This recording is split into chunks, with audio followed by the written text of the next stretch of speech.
They say it takes 2 days for your dog to start eating your body. It was like someone hit me in the chest with a sledgehammer. I collapsed to the floor. I must have hit my head on something because by the time I regained consciousness, my forehead was sticky with blood. My whole body felt sore. I could breathe, but only just barely.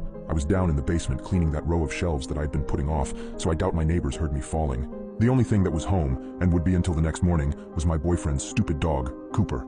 Jason picked him up from the pound even though nobody else wanted him. The scrappy little thing with wiry gray fur mottled with brown patches was no purebred, that was for sure. I wasn't a dog person, but Cooper was quiet, didn't pee in the house, and Jason took care of him most of the time. I was now hating the fact that Cooper was so quiet. If he nonstop yapped, perhaps someone could have come over and helped. But no, Cooper just meandered over to my fallen body and stared at me for an unnerving amount of time.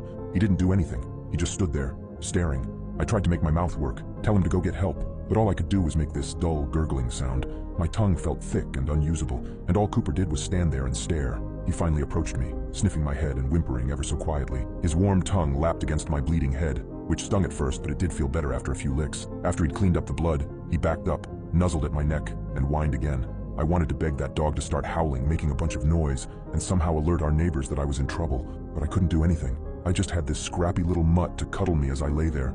Minutes ticked by. I could see the clock on the wall moving ever so slowly. I had to wait until Jason came home, I figured. He was going to be home tomorrow morning. I could last that long, right?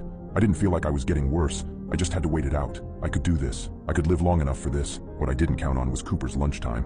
Cooper got fed 3 times a day. Jason spoiled the mutt. He got that fresh foodstuff from the pet store that cost almost as much as our groceries, but Cooper loved it. But when noon came, and I was being a terrible owner and not getting up to feed Cooper, he got impatient. His little claws clacked across the linoleum as he paced back and forth. He pawed at the fridge before returning to my side with his little whines. Why wasn't I feeding him his lunch? He was